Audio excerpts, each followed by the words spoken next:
नमस्कार, स्वागत बा आप सभी दर्शक लोगन के। आप सब देख रहल बानी भोजपुरी प्लस और हम बानी अमित कुमार।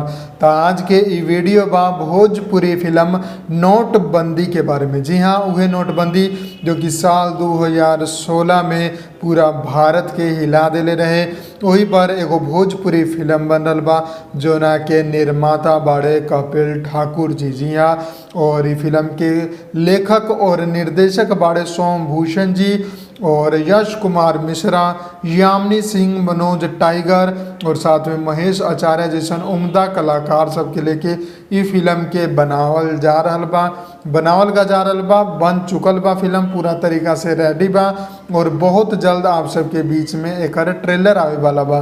फिलहाल ई फिल्म के ऑफिशियल फर्स्ट लुक जो ना कि आप सब ट्रेलर लुक भी कहेनी वो रिलीज हो चुकल बा। आप सब सामने स्क्रीन पर देख सकतानी। तो उम्मीद करतानी कि फिल्म के माध्यम से कुछ ऐसा मुद्दा निकल के सामने आई जो ना से भोजपुरी इंडस्ट्री के जो लेवल बा वो थोड़ा और बढ़ जाई और नेशनल लेवल पर ई फिल्म के चर्चा हो को। नाम बहुत ही कैंची बा, बहुत ही शानदार हमें लागल है। चलते वीडियो न्यूज़ बना रहा बानी। आप लोगन के नाम कैसा लगल कमेंट बॉक्स में ज़रूर बताई। और यश कुमार जी फिल्म के लीड हीरो बाड़े, तो उनका ऊपर का विचार बा आप लोगन के यो कमेंट में ज़रूर बताएं।